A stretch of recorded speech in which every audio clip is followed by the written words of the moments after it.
Welcome to My Spoonie Sisters, featuring stories from special guests dedicated to empowering those with chronic illness. Our goal? To connect people and provide the support and tools they need to live a better life. For those with chronic illness, our energy levels just fade faster. We must be more purposeful with the spoons allotted to us. So grab your coffee or tea, sister, and tune in as My Spoonie Sisters share stories of living with chronic illness.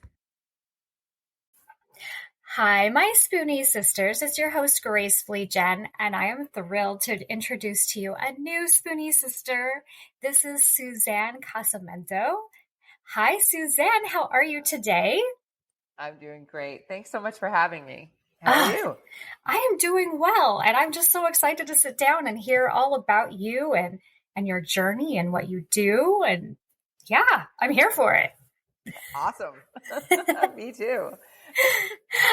Well, do you mind kind of taking us back to the very beginning? And you were sick with chronic Lyme disease. Do you want to walk us through that? Sure. Yeah, I mean, we should go back all the way back to being bitten by a tick. So in 2003, I was visiting family on the East Coast in New Jersey, and I was bitten by a tick. I had the classic bullseye rash, which appeared, I mean, it was giant on my back, and it was like, I mean, just red, inflamed, horrible. It was giant. So it was so painful that I was walking half bent over, because it hurt too much to stand up. That said, I didn't know at the time that only 50% of people who are bitten by ticks get that rash. So some people don't know that they've ever been bitten. Wow. Yeah. So in that way, I was very fortunate that mine was so persistent and horrible because I knew exactly what had happened. So I went to a local doctor who misprescribed me and gave me amoxicillin, which is not the right drug. And then what? I know. And it's like, I know that, I've listened to your show, obviously. And I know that that's a common thing, right? That a lot of women will go to the doctor and then they're misprescribed. And then, it's just, yeah. So let's start with that. Yeah. So where did you go from there?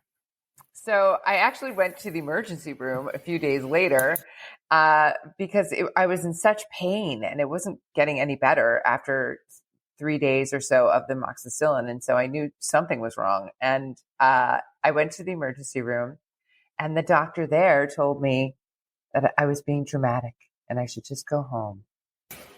Wait, what? Yeah. That's not okay. I know. It's not okay. And wow. So, okay. Yeah. So so he actually said, amoxicillin, you've been prescribed amoxicillin. That's the right drug. Go home. He said, stop being dramatic. Go home. It was so condescending. And so I went home, and the pain persisted. And then thankfully a friend of mine called and said, I heard you got Lyme disease. And I was like, oh my God, why didn't I call her? Because she had it for years. And she sent me to an expert, and that expert then put me on the correct drug, which was doxycycline. And then I broke out into a huge rash from head to toe, which I didn't realize at the time was probably what they call a Herxheimer reaction. I've heard about that. Yeah. Meaning that the bugs start to die off, and they try to exit any way they can. So for me, that was through my skin. But instead she changed the prescription, and I took another drug called Ceftin, which of course was $800. So, and this is in 2003. And, so I took the Ceftin, and then I went home to Los Angeles. And then one night while I was sleeping, a black widow spider bit me in my sleep. No! I know. Because things aren't bad enough. Let's make it a lot worse. Exactly. You can't make this up. And so So then I went to a doctor who said, oh my God, because I had these tracks, like red tracks from my elbow where it bit me up to my neck. And so I went to a doctor in Los Angeles who said, you've been bitten by a black widow spider and I have to put you on this incredibly strong drug. He said, it's really expensive, but you've got to get it. It's called Sefton. And I said, I'm on Sefton. And he said, why are you on Sefton? I said, I have Lyme disease. He said, where'd you get Lyme disease? I said, New Jersey. And And so then he said, if you weren't on the Sefton, you'd be dead right now. So that was the beginning of my Lyme journey. That is so much. I know.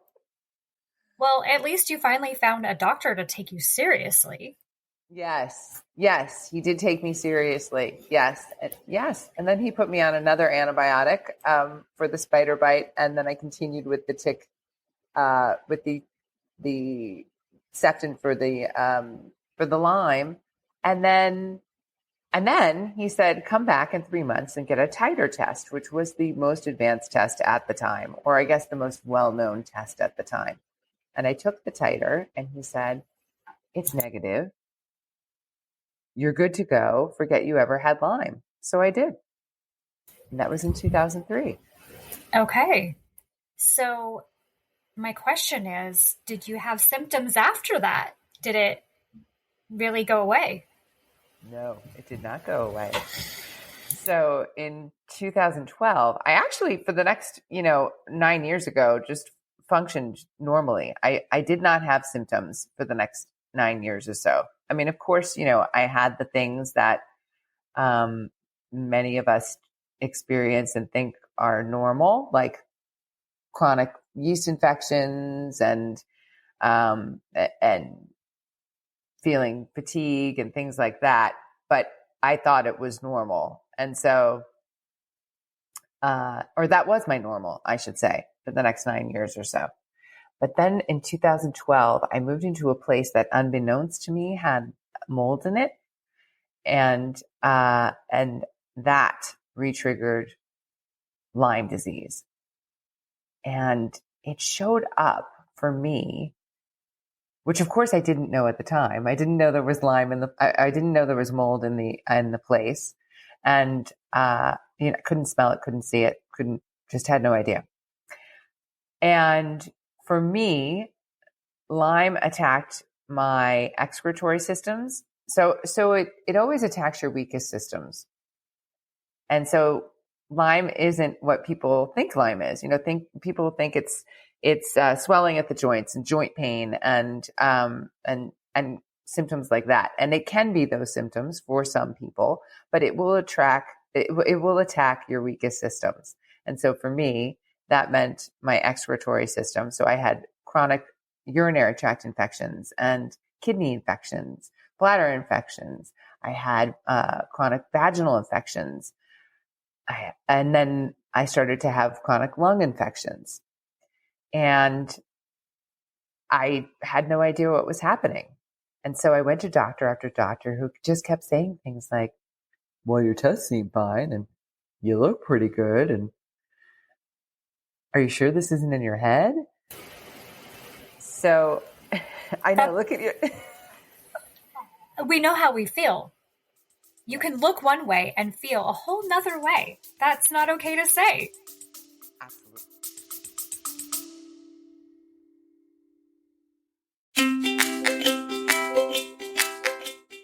Calling all Spoonies. As a host of a chronic illness podcast, nothing lights up my day more than hearing from you, our incredible listeners. Whether it's a topic close to your heart that you want us to uncover, or you are keen to show your own journey as a guest on our show, your voice matters. Living with chronic illness can often feel isolating, but through the power of podcasting, we can come together as a community to uplift, educate, and inspire one another. Your stories, insights, and questions drive the conversations we have and the topics we explore. So if there's something on your mind, a story that you are just itching to share, or a guest you'd love to hear from, don't hesitate to reach out. Your voice is not only welcomed here, but celebrated. Let's continue to amplify the voices of those living with chronic illnesses and create a space where everyone feels heard, supported, and empowered. Together, we are stronger.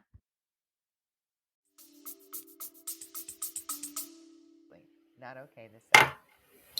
Not okay to say. But I didn't know at the time. I really didn't know what to do. And a friend told me, he said, you have to go see Dr. Matt. He does this thing where he taps on you and puts these little vials in between your fingers and figures out what's wrong with you. And I said, this sounds crazy. He said, just go. He said, this is my friend James. And he said, when I was diagnosed with MS, I went to Dr. Matt and he gave me some herbs and told me to quit drinking coffee, and I was fine. And I said, you were diagnosed with MS? And he said, yeah, I didn't have MS. So, I mean, yeah.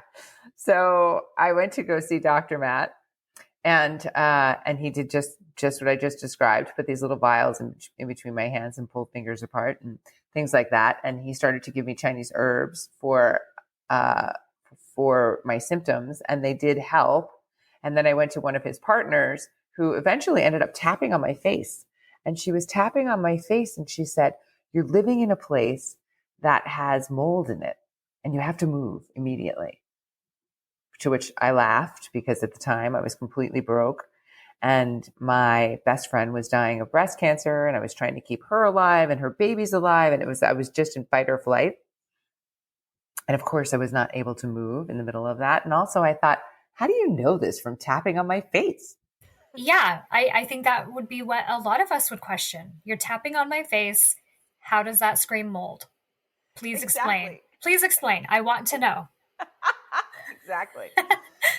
So I kind of didn't believe her. And so a few weeks later, I went to my closet and I pulled out a black t-shirt and it had like this white powdery film on it.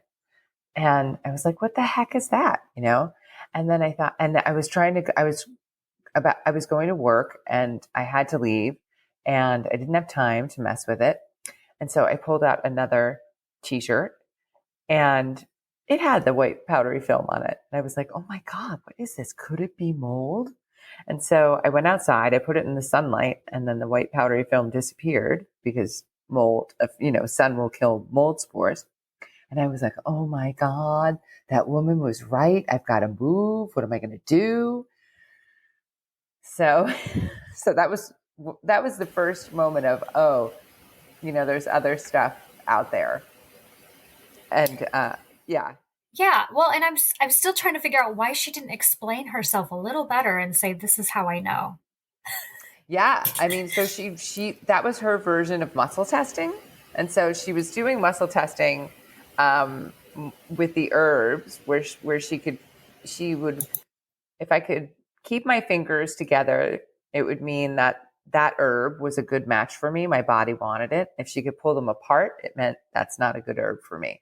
So she was also able to tap on my face and tell me other things. Like she, at one point, tapped on my face and said, do you have a metal filling in your on the upper right side of your mouth? And I said, yes. And she said, you have to get it removed. It's leaking and there's bacteria behind it.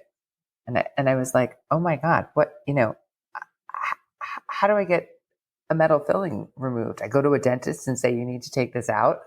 And she said, yeah, I mean, you can go to my dentist if you want. So I went to her dentist and he tested that filling and said, no, she's right. It's cracked. It's infected. There's bacteria behind it. And you need to have it taken out. And then there was another metal filling that he eventually took out in my mouth. All my metal fillings are now gone. But, so weird things like that. She would tell me these crazy things. And then after a while, I just started believing them because she was always right. I think in the beginning, it kind of sounds like voodoo magic of some sort. And then it's like, oh, wow. Okay. Well, you're proving yourself time and time again. Okay. Yes. Now what? Now what do I do? Yes. Yes. And that's kind of how my Lyme journey went overall, right? I would go to Western doctors and they would say things like, well, your tests look fine, or, oh, but you have high cholesterol. I want to put you on a statin. Meanwhile, I'm green. Most of my hair has fallen out. My big toenails have fallen off. I have daily fevers. I don't spend much time out of bed, and you're going to put me on a statin for my cholesterol. That's your answer. Why not think about why is the cholesterol high? Because the liver is not functioning, because, I've got chronic Lyme disease. So things like that would happen when I'd go to a Western doctor. Meanwhile, I would go to like an acupuncturist, or I went to an acupuncturist and an Ayurvedic specialist who asked me to stick out my tongue. And when I did, they both said, you've got kidney damage, you've got liver damage, there's something going on in your in your lungs, you've got a deep fungal infection from looking at my tongue. Yeah. But I'm assuming they're right. Yeah, and they were right. Wow. Right. Okay, so what were the next steps from here? Yeah, so the journey kind of continued like that. I realized, okay, I'm not getting anything from these Western medical or Western doctors except bills, very expensive, incredibly, at that point, my debt kept growing and growing and growing. I was in such medical debt. It was, like $65,000 at that point. And on top of that, my family had been helping. My mom would pay for this doctor. My dad would pay for that doctor, and I was 40 something years old. And so it was horrible. So I, when I encountered things like this woman who knew that I was living in mold by tapping on my face, or when I went to an acupuncturist or an Ayurvedic expert who knew what was happening with my body by looking at my tongue, I just started to realize, okay, I'm not going to get the answers from Western medicine. I'm going to try all this woo-woo stuff. At the time, I considered it all to be very woo-woo. So I had already gone to a naturopath, to a homeopath. And so I then went to an osteopath who was amazing, so I had a urologist tell me, that I needed to have surgery on my bladder, because like I would have a full bladder and need to urinate, but I would sit on the toilet and just like press, push, and nothing would come out. It was so incredibly painful. It would take me like 10 minutes to actually get it out, or to get things moving. And so I went to a urologist, and he said, you've got to have surgery on your bladder. And I was like, oh my God, sounds insane, right? Did he say why? That it wasn't functioning. It wasn't that it wasn't releasing properly. And so I walked out of there, of course, so upset. And I had a friend, Jenny, who was she actually had breast cancer, and different from the other friend who was dying. They both died. And I know it was so a lot of trauma is happening all, at the same time. So much. Yeah. And so Jenny recommended this osteopath. I went to this osteopath, and he was doing these manual manipulations and kind of just moving things in my pelvis and moving my legs and my feet, and did all these manual manipulations. I walked out of there, went home, sat on the toilet, and the pee fell out. No surgery required. So it was like things like that, just magic moments with these doctors who were not traditional doctors. And then from there, I just went totally woo-woo. So that osteopath recommended a shaman. So I went to the shaman, and I went to a Reiki master and an energy healer, and I did breathwork meditation and EFT tapping, and just tried all of this somatic therapy, all of these things to try to, get my mind, body, and spirit reconnected. And I just kept getting better and better. And then in 2018, I was still not well. I had, when I say better and better, I mean little shifts, better and better. And so in the beginning of 2018, I had thousands and thousands of dollars worth of supplements in my cabinets, and I was in incredible medical debt. I had spent $20,000 out of pocket for medical care the year before, and I was so sick I only made $31,000 that year. So obviously that math is inverted, and I knew I had to do something different in 2018, and so I Googled best energy healer in LA. And I found Garis Chan, this amazing energy healer. And I started to work with her, where she started to work on traumas and clearing trauma from the body. And then I bought an amp coil. I had heard about amp coil over and over, which is the sound and PEMF technology. PEMF stands for pulse electromagnetic fields. So an energy machine, it helps to shift energy. And so I went and I tried one, and I asked for a sign before I tried it. And what I had been telling people was that, I was 75% and I just couldn't get past 75%. And I wanted to get to 100%. And so I went to go try the amp coil, and I asked the practitioner, were you sick too? And she said, yes. And I said, so what's your story? What happened? And she said, over the years, I tried so many different modalities. And she said, and I got to 75%, but I just couldn't get past the 75%. And I thought, oh, there's my sign, right? And so I tried the amp coil, and I did what's a harmonizer journey. And I walked in there with like brain fog, feeling like I had a helmet on my head, and just very fatigued. And I walked out just like brighter. I just felt like some of that brain fog had lifted, some of the fatigue had lifted, some of the helmet had lifted. And I thought, oh my gosh, if in 27 minutes I can feel a shift, imagine what would happen if I owned this machine. So I called a friend and I borrowed $8,000 because I thought, either I can pay another $20,000 for Western medicine and supplements and things like that, over the next year, or I can try this crazy thing and maybe only spend $8,000 that year. And so in 2018, I ended up spending $10,000 total on my medical care with the amp coil included. And I haven't been to a doctor since. That's incredible. Yeah, that's pretty cool. Okay, so explain. I'm listening, and I think I'm understanding, but can you explain this amp coil a little more to me? Sure.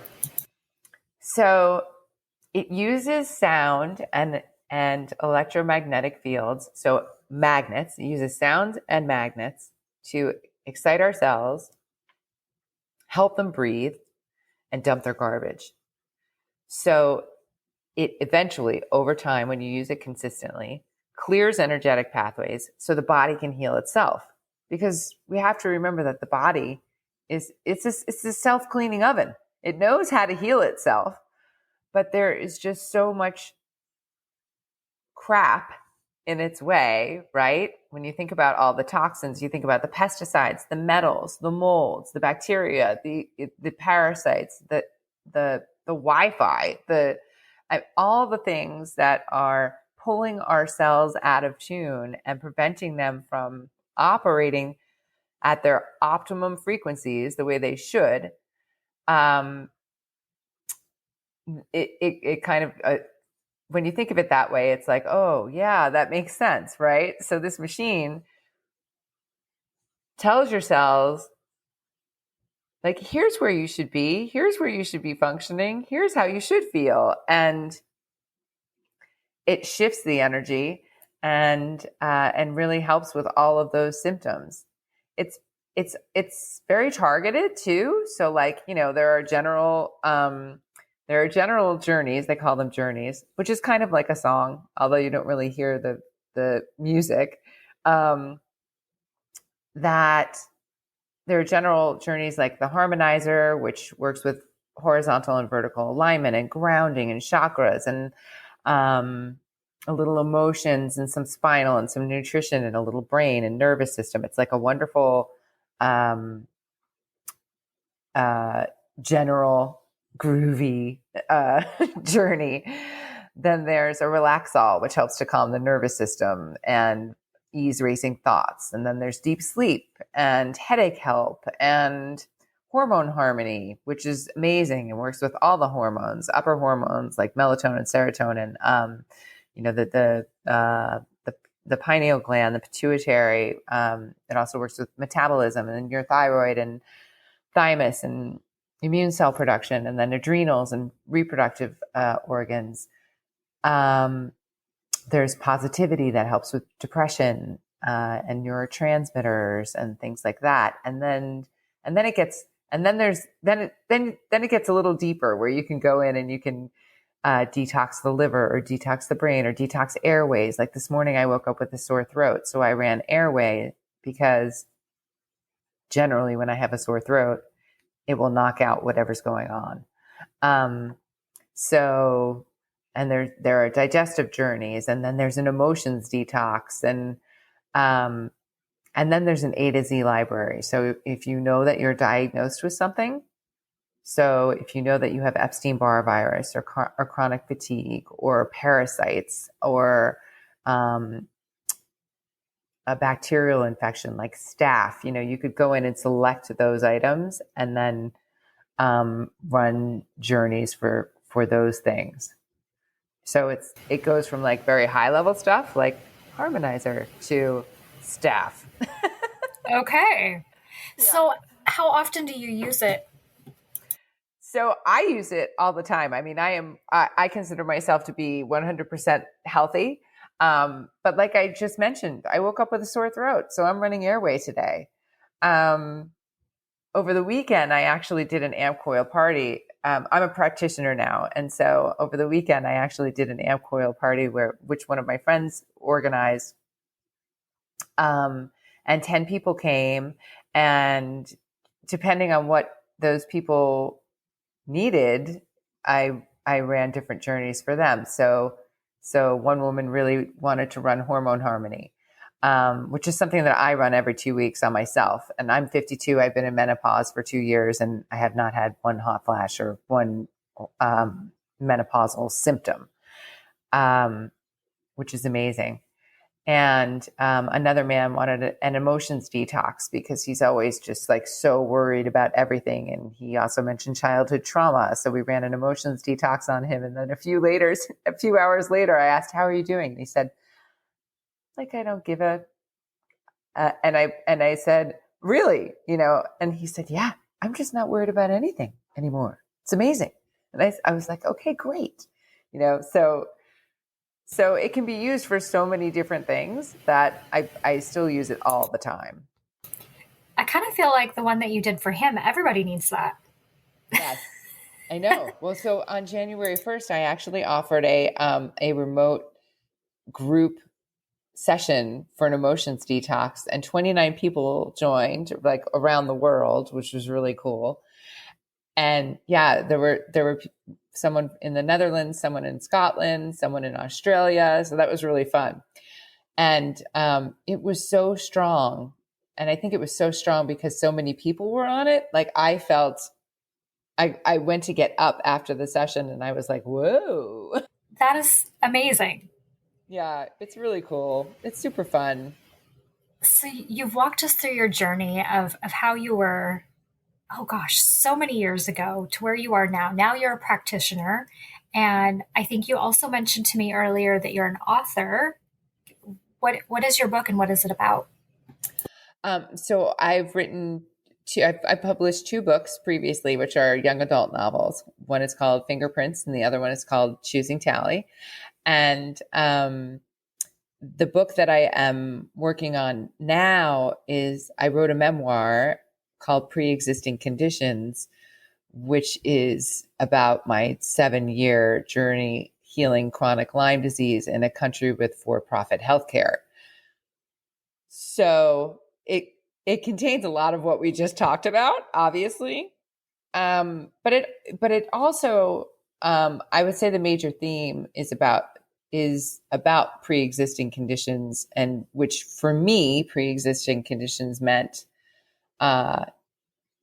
trauma. So one of the biggest things I learned in my journey was that the issues are in the tissues, and that if we don't address trauma, emotional trauma, mental trauma, not physical trauma, if we don't address that trauma, then it is very difficult to heal the physical body, because mind, body, and spirit are all connected. And so for me, the pre-existing conditions were things like, feeling unsafe as a child, and then having my first boyfriend was abusive, so an abusive relationship in my teenage years, and then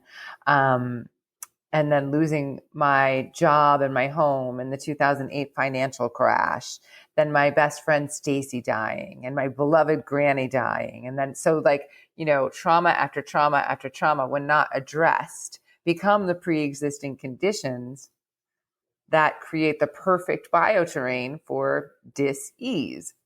And so it all made sense. As I was going through the journey, I started to realize, oh, this is all connection.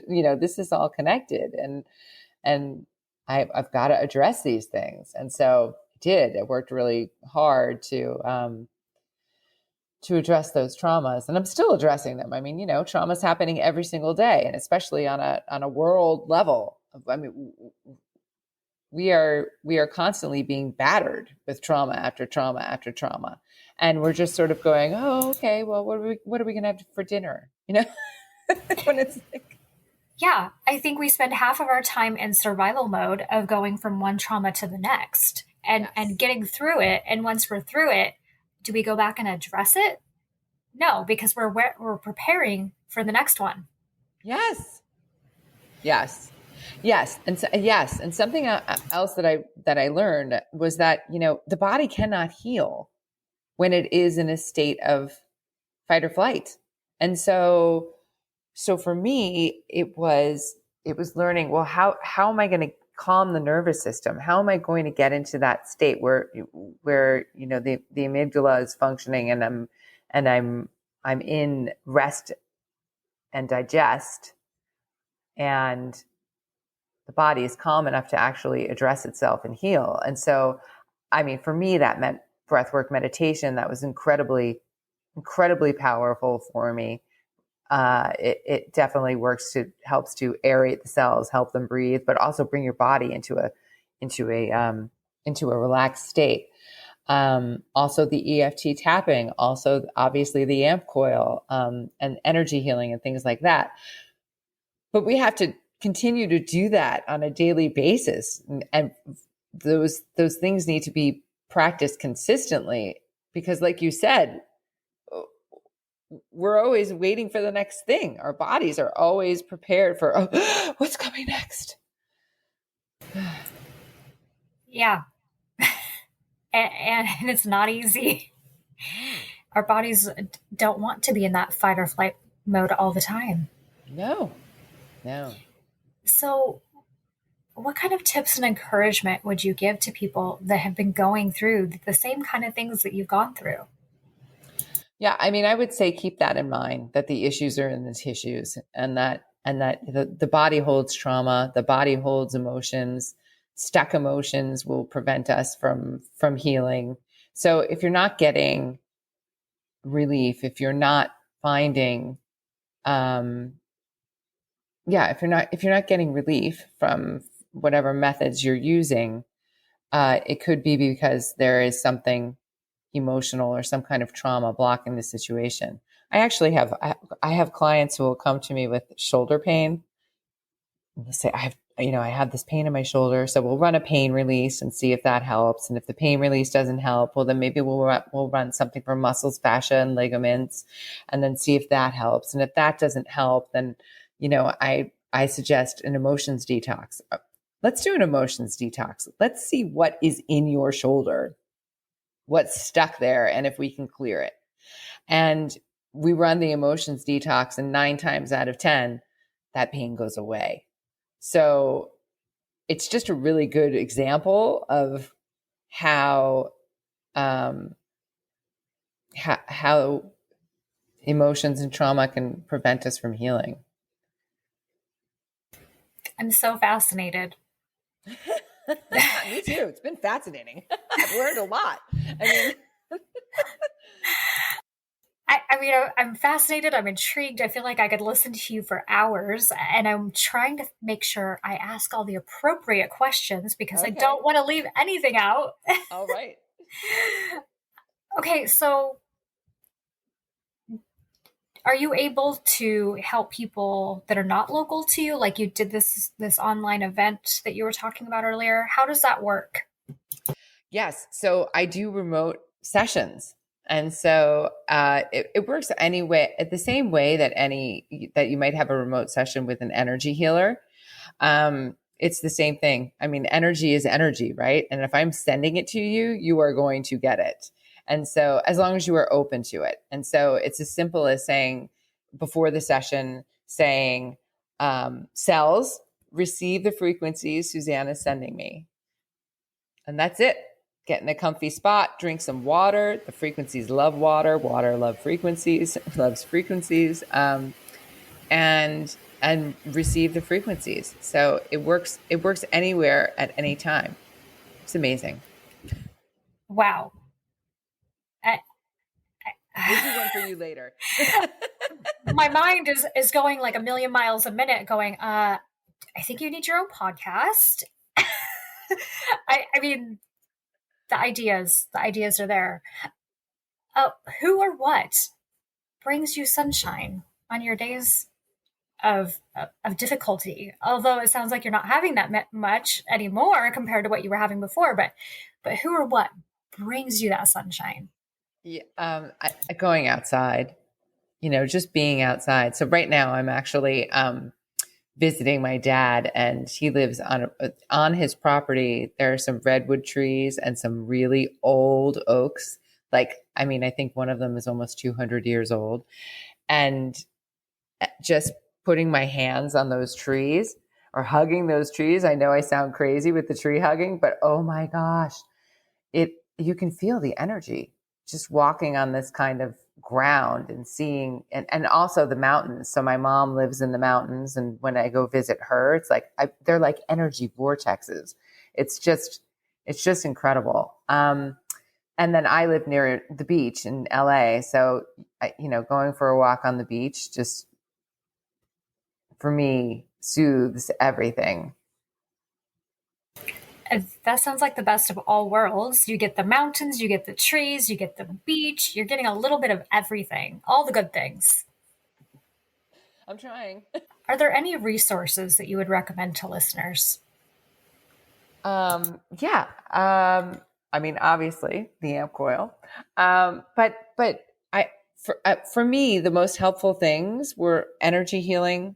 We have to remember our bodies are energy, right? And so if we can shift that energy in any way, whether that's Reiki, whether it's energy healing, whether it's magnets, whether it's, even manual manipulation, like with the osteopath I described, or, it's physical therapy and Pilates, anything to get the body moving and unstuck, to move that energy, anything that moves energy. I just recently started I'm doing a trade with someone who does a neuromuscular release technology. And it's incredible. He presses like on a part of my body, and it feels like you can feel like the energy just shooting. It's just incredible. He releases these energy points that are stuck, and that's incredible. There's so many awesome modalities out there that they're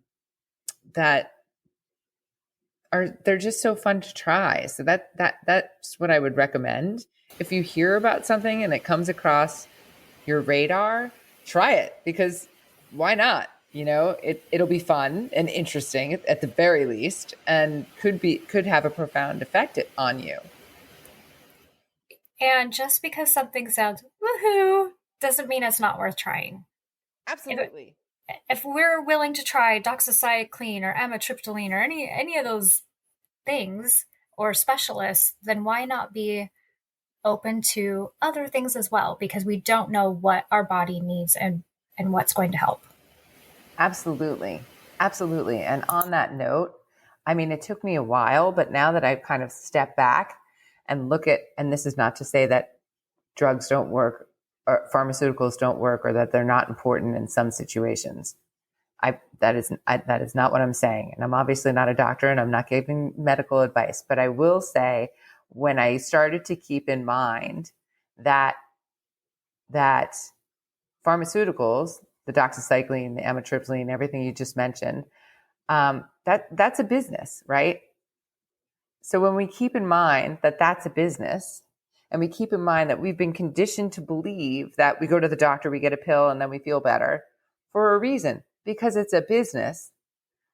When you keep in mind, then you could, for me, it made it easier to go, okay, well, maybe I'll try something else because if those things aren't working for me, then I should try something else. But it just, keeping in mind that it's a business made it easier for me to go, oh, maybe this isn't so woo-woo, right? Maybe going to this Ayurvedic lady who can read my tongue isn't so woo-woo. Maybe she's the one who has the answers. So. Absolutely. And to keep in mind also that sometimes these things work together. Absolutely. And that's okay to have that outlook as well. Mm-hmm.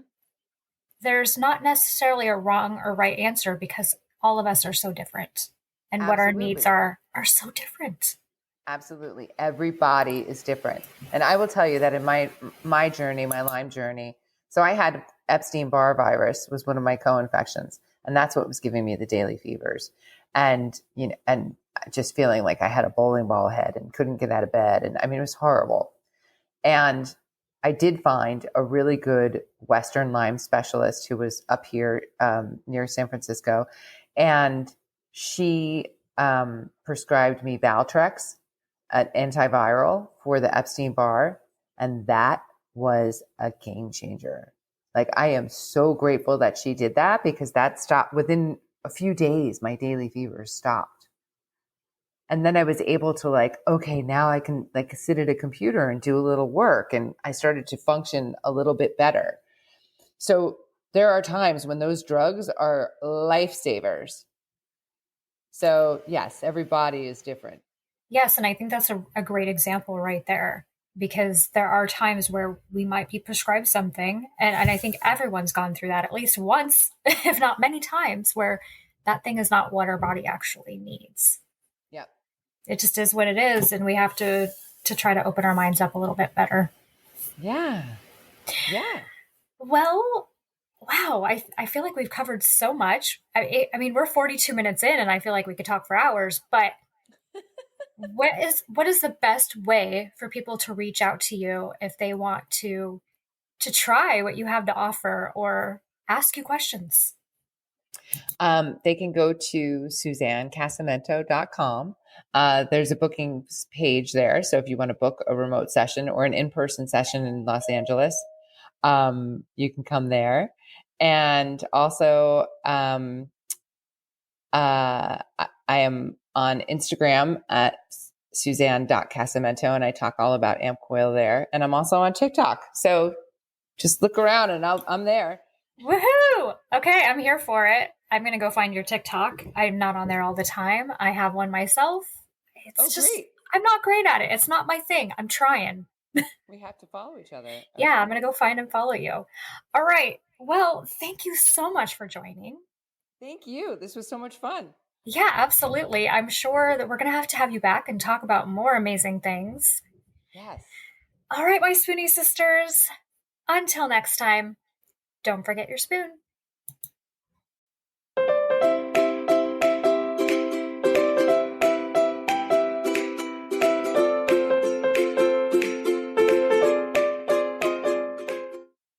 The The information, opinions, and recommendations presented in this podcast are for general information only.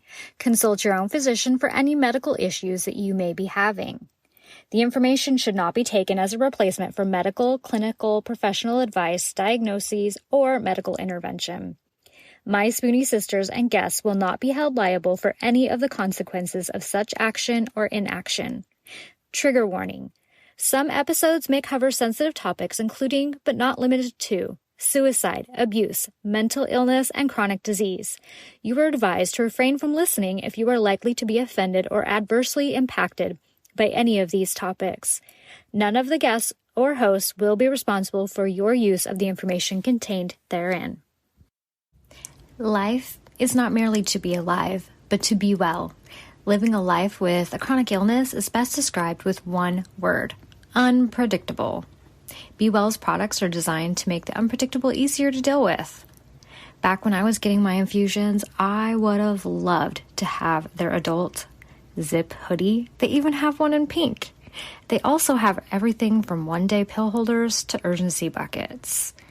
So remember, they want to make your life a little easier. So be sure to check out Be Well.